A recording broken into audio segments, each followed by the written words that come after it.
first speaker is Pip Marlowe. Please make welcome Pip Marlowe.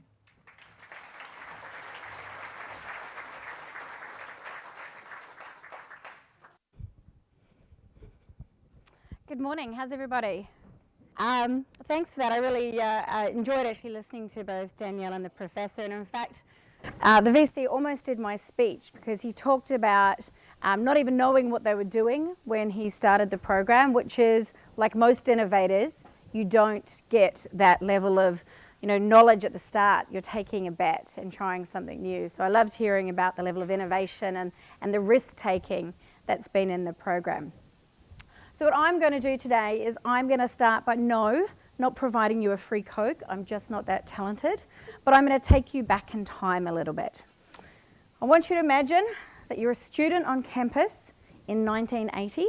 And I'm thinking most of us were alive there, which is not what I can say for some of the college graduates we hire today. You're in Carnegie Mellon campus and you're in the computer science division. The students in that division had a real problem that they needed to solve. Don't suppose anybody knows what the problem is, and the hint is in this picture. Good news, nobody knows the story. What the students found was that they had a real problem. They would keep going to the Coke machine and there was no Coke in it. Or even worse, it had recently been filled up and the Coke was warm. And if anybody here drinks Coke, neither of those things are acceptable outcomes. So they saw they had a problem and they said, what are we going to do about this problem, because it is wasting our time, or we're not happy in getting the thing that we want, a cold Coke. Being computer science students, they used technology and innovation to solve the problem. They connected the Coke machine to their network, because at 1980, most people know that internet didn't exist in its current form. But they connected the Coke machine to their network and were able to know before they went down a couple of flights of stairs to the kitchen that the Coke machine actually had Coke in it and was cold. And in fact, it's one of the first examples of using disruption and an Internet of Things to solve a real world problem, albeit some might call it a first world problem for those of us who are Coke drinkers. But it's a great example of how technology and innovation and disruptive thinking can change the way that we solve real customer problems. And that sort of thinking is pervasive in so many of the companies that you know of today. So today there are approximately 8.5 billion connected devices. 8.5 billion, coming from the early days here of a connected vending machine to a world where by 2020 they're projecting over 50 billion things will be connected to the internet. The potential of solving problems, creating new customer value in ways that we've never seen is absolutely being unleashed by a world of technology and change and disruption. But with that potential becomes risks. Who still remembers going to Brushes and getting their records? Was Brushes in Queensland as well? I remember going and getting vinyl when I was living in Sydney, going to Brushes. Going to Blockbuster and getting my movie, going to Borders and getting my books. All of these were household names. Technology, change and disruption has meant that those iconic brands are just a shadow of their former selves. Clearly, resting on your laurels is a deadly trap. And I think this picture, and they say a picture says it tells 1,000 words. It's a mixture of a picture and a chart here. But really, it shows the power of disruption. If you go back to 2006, and if you look at the market value of all those retailers, and I use the word retailer loosely in this occasion, Amazon was the smallest of all of those by market cap. Move forward to 2016, and the change is tremendous. Let's take a moment to think about how you have shopped, the things that you have done, and the world of technology innovation to change it. These companies have been Amazoned in many ways. Customers, however, still had the same need. So think about your shopping experience.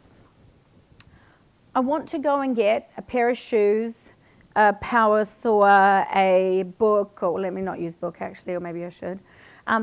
Your need is the same. You want that thing.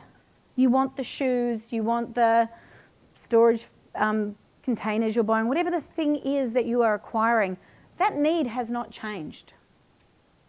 What has changed is how technology and a business model was created to help you get that need in a far more effective way and gave you value in different ways. Because what used to happen, to get that pair of shoes, I would drive to the mall, I'd look for my park, goodness knows where I was going to find one. I would go to multiple stores to find the pair of shoes that I wanted. Hopefully they had that pair of shoes in the colour and the size that I needed, and then I had to get out of that shopping centre and back to where I really wanted to go. But all I really wanted was the shoes. What Amazon did was use technology to be able to show you far more pairs of shoes that you could have ever seen in that shopping centre. Not only that, they use data and algorithms to actually say, hey, we know you like this, people like this, actually like these other things, to open up my mind to more opportunities and more value, and then deliver that to me, especially if I'm a Prime user, maybe later that day. Changing where I got value, I got time back, and as you know, that's one of the things you just cannot put a price tag on. So really thinking about asking yourself as businesses, in this world of change and disruption, what business are you really in? And I would say Nordstrom was in the business of thinking the most important thing they could do is make something really look good on a shelf in a store, or how do they get return on investment of the property that they owned? Because they owned a lot of the property where their stores were. Amazon didn't even care about inventory to an extent, especially when it started and it was shipping from their partners' venues all around the country. And it was able to do all of that for you digitally. So when you are thinking about innovation and disrupting yourself, you have to ask yourself, what business am I really in, and what does my customer really want, and how can I think about that differently? No industry is immune to the type of disruption that we just talked about in retail, and certainly not financial services. And I joined Suncorp actually in March this year after 25 or so years in the world of technology. And I see that disruption occurring very clearly in the financial services space. Partly that disruption comes through technology changes. Bitcoin, blockchain, the use of APIs, the use of artificial intelligence. And I see that innovation occurring through fintechs and startups who are not constrained by 10s and 20 or 100 years of history and process and incumbent revenue. And those fintechs are really challenging the creaky institution of financial services in a world where social trust has also been challenged, as we heard, we heard the VC talk about, is there a trust in these companies that people want to go and work for? And companies and fintechs like Lemonade, which some of you may have heard of, is a digital mobile insurance company which has got an incredible user experience. It's simple, inexpensive, and uses algorithms to process claims in a really customer-centric manner, changing the way that you still meet a customer need, but doing it by using new technology and new business models to do that. And the benefit of working for a startup, and I worked for a startup before I worked for Microsoft, is actually you're not trying to defend your current business. You're not making millions of dollars doing X today, so you're not trying to say, how do I look after what I have? You're trying to attack it.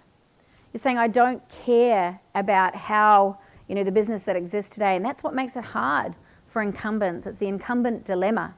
You want to innovate, you want to change, but you have a business that is often running very well doing what you're doing. And sometimes to innovate, you have to kill the thing that you have. You have to change the business you have to create something new.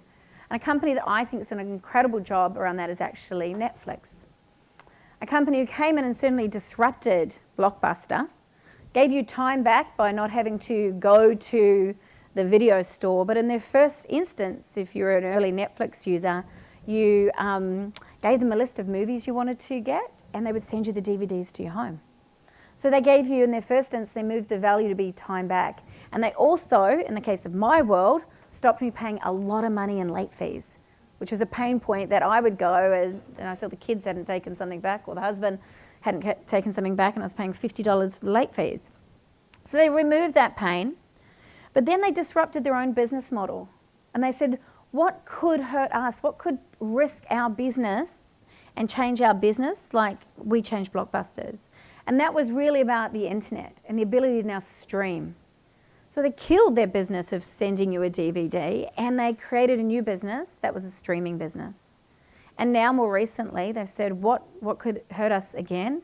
Well, actually, customers don't and won't always be online. How do we now download and let people use and watch the video and the movie offline? In all cases, the product in many cases was the same. I wanted to watch a movie. But the business model and the use of technology to disrupt and deliver that customer need in new ways has allowed them to continue to grow and have a great customer experience. So the question is, can you disrupt? Can you disrupt from the inside, or can disruption only happen through startups and on the outside? Well, the belief that we have at Suncorp is yes, disruption can occur from the inside, but it won't occur if you do what you have always done. You have to change and do something different in order to make that happen. And many of you will probably know Suncorp, frankly, better than I do. And Suncorp is, I've learnt really over the last 7 months, it's an iconic Queensland brand. It has been very well known, and if I asked you, what do you know Suncorp as? I'm pretty sure I'd get one of two answers from you. You'd tell me they're a bank, and you'd tell me they're an insurance company, because that's how we have always shown up and been there for you. And that's the need as a customer that we've had to think about. But given what I've just shared with you, we have to challenge that way of thinking. Yes, you still want someone to take care of you if something happens to your home or car. And yes, you want somebody to help you get a loan to buy the home of your dreams. But let's be honest, nobody really falls in love with a home loan. You fall in love with your home. So what need and what business are we in, and how can we disrupt ourselves to be there in the moments that matter, thinking about that in a disruptive and new way? And we believe that critical to disrupting ourselves and innovating for our customers so that we can make sure we're not just there in the moments now, but in the future, we have to build an innovation ecosystem. And for us, we think about that ecosystem with 4 principles, and I'll talk to you about those. The first principle is it has to start with the customer. What is it that the human actually wants to do in this moment? And how are we making sure that when we think about the customer, we're not trapping ourselves and only looking at what the customer wants to do today, but actually having that view, I think you described it before as ambidextrous, having a view into the future. Let me give you an example of what we mean like that. Today, I believe you all had a need that you had this morning. You had to get from where you woke up to here. That was your need. It was mobility, to get from place A to place B. Now, many of you will have done that in public transport. Maybe a few of you walked. This weather, maybe not, but of bike riding. And some of you would have taken a car. Who in this room owns their own car? Who in this room owns, in their household, has more than one car? Yep. So today the need is mobility. So we know through the changes of technology that a number of things will happen. First is the evolution of autonomous vehicles. BMW says by 2021 they will be at level 4, and there's 5 levels of autonomous driving. They will be at level 4 by 2021. The advances you've seen in Tesla and many other companies in this space mean that autonomous vehicles will already partially a reality, will become more so. The second thing we know is actually your car is the second most expensive asset you have, and it sits unused 90 to 95% of the time. So a lot of latent capacity in that asset today. Those 2 data points really say that over time, you still have a need to get from where you were this morning to where you are today and right now. The chances are you will not own your own car over time, and you will not be driving that vehicle. What does that mean for a business who's in insurance, where our business is predicated on you owning a car that you drive today. How do we start to think about the options for our customer and supporting our customer on the journey of mobility and being there through those different types of options that you might have in regard to car sharing? Today, a lot of people are already evolving and thinking about different methods. So today, many of you, I'm sure, are Uber users. The number of Uber users in the room? Frequent flyer points I have there, I am sure. So how do we start to think about that? I don't want to be an Uber driver, but I have a car that's not used very much. Maybe my new world is I'm sharing my car and somebody else is driving it in an Uber world. I start to monetize an asset that I haven't been able to monetize for some time before. A different business model that exists to take care of the same human need from getting from place A to place B. So people and companies who know where to play and how to win in the future will create value for customers, but only if you truly understand what your customer needs now and have an eye into the future. Then there are the people who really think about business models, business model disruption. And we've seen that with Uber, as we just talked about, or Airbnb. They really have the desire to actually say there is a business model that needs to change. So in our world, our history has been about product manufacturing. How do we manufacture a product, distribute a product, make a margin on that product, reinvest and keep that cycle going? That is our traditional business model and the business model for so many other companies. But actually, those business models are changing and the acceptance of those business models is far more widespread than historically before. Like I have to say, if I had asked many of you 5 years ago, would you be prepared to stay in a stranger's spare room in New York on your next holiday to New York? If you'd said 10 years ago, would you invest in a company that actually has you go riding with a stranger on a way home, would you have done it? I've got to be honest, I'm pretty sure my answer would have been no. I think that's crazy.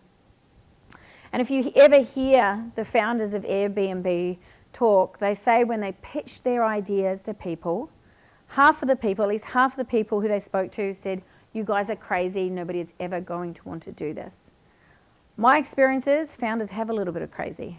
You need a little bit of crazy in a founder because you are trying to do something that has been never done before. And so people who are prepared to create a new business model, those companies, including our own companies, have to start to think about how do we create the new business models inside our world. One of the things we're doing at Suncorp around that is with a partner called Traity. So Traity is a Spanish startup and started by a gentleman called Juan, great guy. And the genesis of his company came from a story. He actually met this lovely lady and he asked this lovely lady out for a date and he couldn't get the date. And he couldn't get the date. She said, look, I don't really know you. I don't know if you're a good guy. Don't think, I don't know enough about you. And he thought, wow, I wish there was some way I could show her I'm a good guy. And he thought, wow, that's got to be a problem that's in a lot of businesses, not just dating. So he created an algorithm and a product which scrapes all of your digital assets, your Airbnb, your Uber rating, your LinkedIn, your Twitter, your Facebook, and he created a digital reputation based on that. And we're applying this technology and this partnership to thinking about how do we bring value to our customers. So if you want to rent an apartment today, let's just say it's $1,000 a week, $4,000 apartment a month, rounding numbers, work with me. Because I know there's going to be somebody here who goes there's more than 4 weeks. I always get that feedback later. So you got $4,000 a month on rent. So typically you'd have to pay a month's rent into a bond. I don't really want to have $4,000 locked up in a bond account. I'd rather be using that to do other bits and pieces. But I need the apartment. My need is the apartment, but I have money tied up. Through using this digital reputation, we're now able to look and say, right, Danielle, you know what, we've taken all this information on her and she's a platinum. We know she's really good. And in fact, all Danielle have to do is pay $200 for a trust bond account and we will underwrite that and we will take the risk on her because she's really good. However, the Vice Chancellor, seen some things here. We know it's not as good. Regretfully, yours is $2,000. That last party and what you did and some of the things we've seen, yours is going to be a higher cost. But we've created value in a different way, and we're using technology to create a different business model to assess and price risk, which tries to move value back to the customer and disrupt a whole different value chain in ways that help you get the apartment of your dreams, but change where dollars fall and value lies. So the most innovation, we've started this in South Australia. It begins as an experiment, and that's where we're going, but we believe this could disrupt the way that the entire insurance industry, and certainly here in Australia, works. It can also help with dating as well, but I'll take those stories offline if you would like to know more about that one. The next part really of creating an ecosystem is around embracing third parties. It is clear to us that all innovation does not come from inside, and innovation can come from anywhere. And as an organisation, you need to be porous. You need to find ways to bring that in and not believe that all good ideas come from inside or knowledge comes from inside. And for us, part of the strategy is saying, right, we have to have partnerships. Partnerships that bring that in and allow us to do things like we've done with One at Tradie. Partners who can think about a solution and a customer need in a different way. Somebody said to me, when I took this job, and it was something I remembered, we were talking about change and what we were trying to do at Suncorp, and he said to me, Pip, you have to remember, if the things that Michael and the team are talking about for the future of Suncorp were going to happen, they would have happened already with the assets you have. You have to tap into some different assets, different ways of thinking, different capabilities in order to drive and bring that change in. For us, a key part of being more porous is working with the fintechs. And all fintechs aren't necessarily new, by the way. It doesn't mean you're a brand new company. You could be a mature fintech. A great example of one of those companies for us is a company called Trove. Trove is a company out of the Bay Area. And what they do is they say, hey, we recognise that people want to take care and look after their assets. But not everybody wants to do it in the way you do it today. Home and contents insurance, broad brush. Some people are just starting out in life. Maybe they just want to look after certain items and maybe only at certain moments.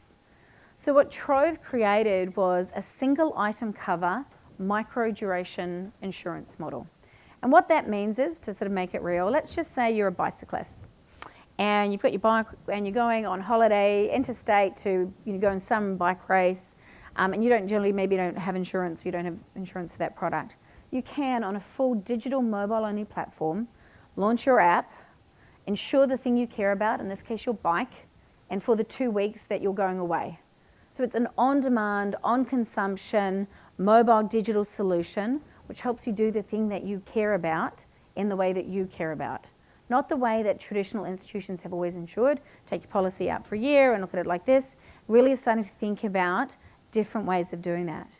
And by bringing that in from the outside, we're able to create a new set of customer value in a way that we haven't been able to do before. It is a first in this country, which is really exciting. So lastly, I'd say today it's not technology that holds us back from innovation. The cost of innovation in many ways has been smashed away like never before. When you first got a 3D printer a few years ago, it was $40,000. Now you can get them for a few $100s. When the first drones came out, they were hundreds of thousands of dollars. Now you can get them for a couple $100. The cost of innovation is truly as low as it's ever been. Cloud computing has given the smallest companies a supercompute power to access and innovate in ways that they couldn't have done before. I don't believe it is dollars that holds small or large companies back from driving an innovation agenda and disrupting what they do. I believe the greatest barrier is actually culture. The incumbent's disease in many cases, because you are so entrenched in the way that you do what you do. So I believe in organisations large and small, and especially in organisations that are more mature in their life cycle, you have to do things to change the culture, to make innovation part of your DNA, exciting and rewarded and recognised. And to do that, I think you've got to start with a belief that there is a better way. If you think you have all the answers, if you think that you know all the answers, then you are blocked from the start. Organisations who believe that there are a better way are constantly scanning voice of customer, outside market, technology change, competitive landscapes to understand how they can deliver a better way for their customers. You have to be an organisation that embraces lifelong learning. I really think, the world of universities, and I was saying earlier, my dad worked in a university, I almost grew up on campus. Lifelong learning is the future, cradle to grave. And that includes organisations embracing lifelong learning. Now, I don't know about you, but in my learning, some of my best learning moments have come through failure. But in large companies, and sometimes small, failure is a dirty word. We have to change that. You have to be able to fail. To my team, I talk about doing it fast, frequently, and frugally. Find out we've failed pretty fast. Let's not sweep it under the carpet. Let's do it frequently, because if failure is a rare occurrence, you don't get comfortable with it. It's got to be okay. And let's do it frugally. Let's not cost the company a lot of money in doing it. Let's think about how we do that in a smart way. But failure is also important about knowing when's that moment. If you are a heart surgeon and you are operating on me, it's not really the time I want to accept failure, to be very honest. That's a moment for performance excellence. You do a really good job right now, that'd be awesome, thank you. However, at other times, there are times to say this is the right sandbox to play in. And then to make failure okay, you've got to reward it. So when's the last time, in your company, you celebrated the person who tried something new and it didn't work? Who got the last award for that at our companies? How are we changing the DNA of our companies to embrace this? Because if you hear the stories of Airbnb and others, they didn't get it right first time. In fact, homework, if you'd like, other than the book, is a podcast called How I Built This, and listen to the Airbnb story. And in fact, if it wasn't for making money off breakfast cereal for a little while, which they did, which is a great story in there, they may not be existing as they do today. So you have to be able to do that. You have to be able to dream big. You've got to be able to dream big. Aim for the stars, land on the moon, it's still a pretty good place. But you've got to be able to have a culture where people are comfortable and want to dream big, not just incrementalism, but dreaming big. And the last thing that I think is really important in having a culture of innovation is diversity. And I'm not just talking gender. I'm talking diversity in all its forms: male, female, introvert, extrovert, multifunction, multidisciplinary, different experiences. When you bring in that diversity of thought and experiences and background, you truly get a far better product for your customer. And if you want to mirror the market you serve, you've got to have that in your ideation and discovery phase. Because I believe ultimately the culture that shapes us is the culture that will shape the reality for our customers moving forward. So with that, thank you, and I think we're going to Q&A.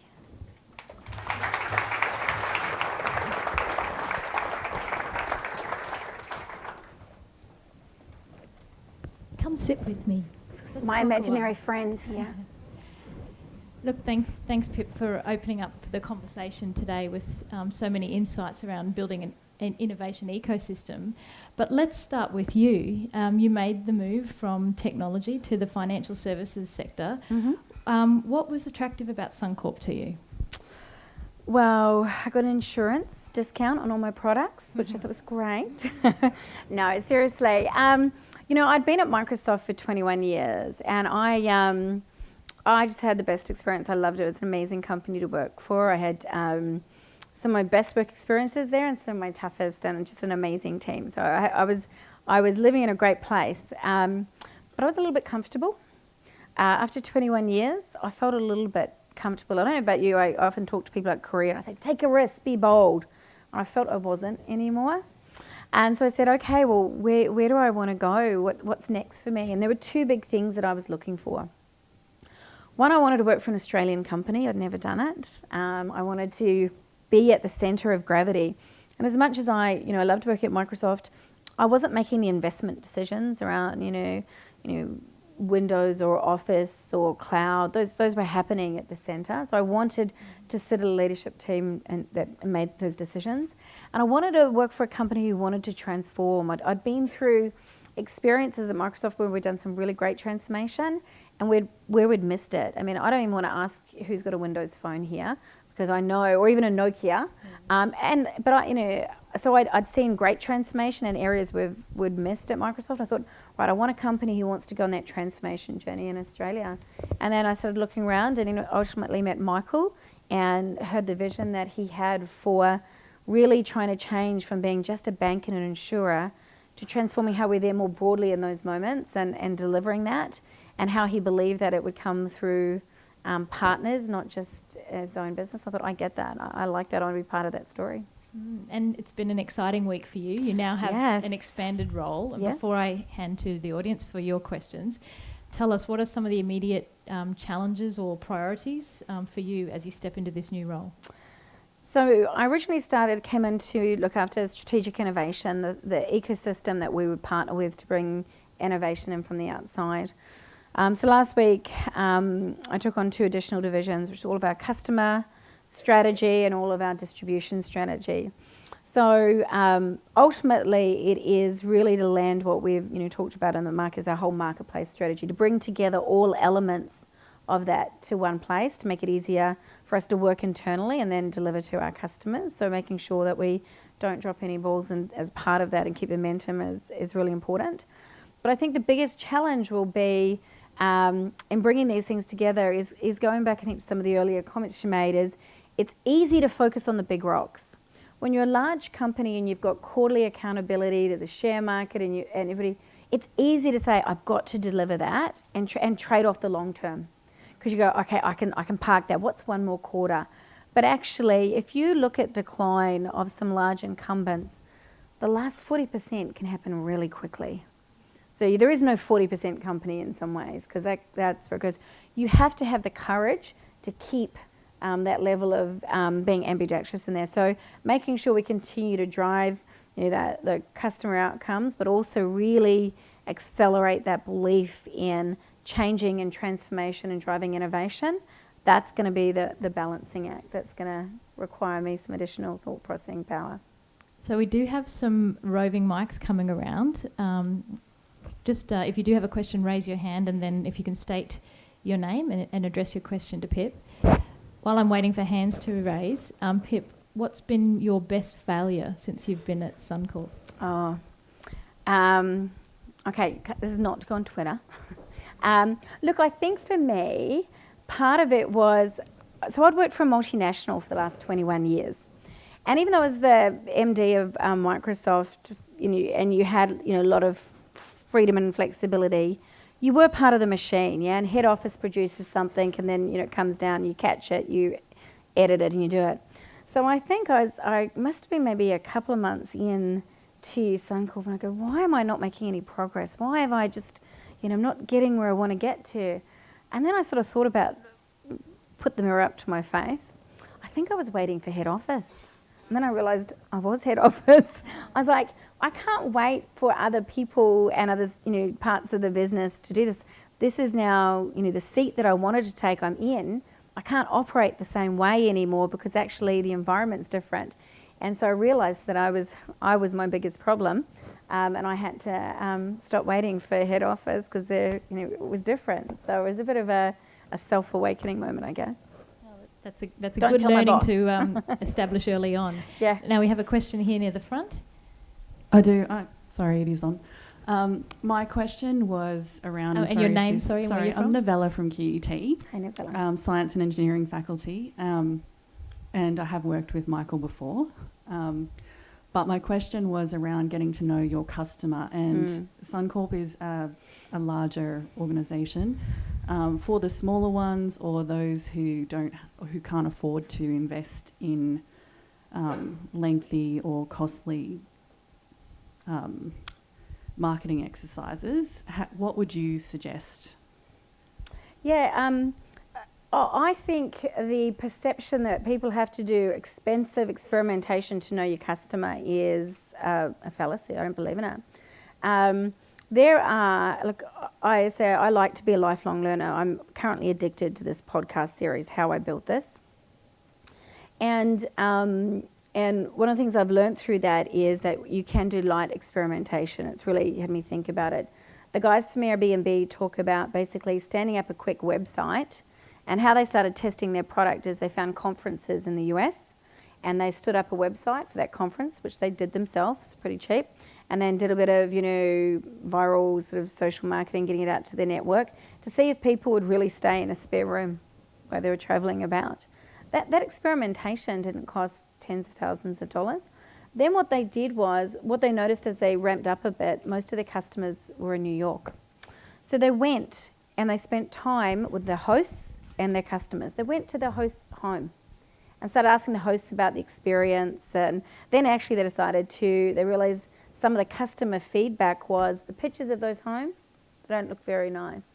So then they went and actually, one of the founders is a hobbyist photographer, he went and took his own pictures, which were better than the host pictures, and they saw by changing the images that actually then they had a better customer experience. None of those things cost a lot of money to go and talk to your hosts, talk to your customers. And today with technology and Twitter and other forms, it's actually easier to bring voice of customer in. I think the danger is when we start with the big, heavy experimentation, our minds don't go to thinking about what are the things we can test and try and learn earlier. I say dream big, prototype small, scale fast. So dream big, do that, but then how do I prototype small and cheap? And then if you fail, it doesn't cost you as much money. Thank you for the question. Hi Pip, my name's John Cleary. Thanks for the presentation this morning, really appreciated that. I'm interested that you've moved from software, which is a growing market, into financial services that's going to be subject to major disruption. So my question is, how in you and your organisation are you managing future revenue risk? Yeah, it's a great question. I think with disruption comes great opportunity. And so the first thing we've got to do is, you can choose to act in a couple of ways when the world is changing. You can hunker down and just try and weather it out. I don't believe that's a viable strategy, and I think that retail slide shows you exactly why that is. No industry is immune. So for me, and certainly from Michael and the board's perspective, it is around changing this whole approach. Our whole strategy and that marketplace approach is to say we have to change our whole business model to do it. So as an example, everything we've ever done is manufactured ourselves. We manufacture everything. But actually, if we have to try and manufacture everything to meet our customer needs, we are going to miss out on so many opportunities to help our customers. Our future revenue streams will change in mix and style. We are, for the first time ever, bringing partners in, and we are now happy to have a competitor even on our marketplace to deliver something for a customer need. Now, when you manufacture something, you make a certain amount, but your cost is different. But when you partner, you have whole different business models to support that. So really changing that business model to bring more of the outside in and still say, what's our right to play or be here for a customer? How do we leverage our strength and change the way we do that? Another way to think about it is the banking world. So in the world of banking, it's pretty tough to get a banking license in this country. We've got 9 million customers across, Suncorp has 9 million customers. Third largest customer base in Australia. I think Telstra and CommBank are 1 or 2. So what are the other financial products that we can bring in that we don't make ourselves that help you?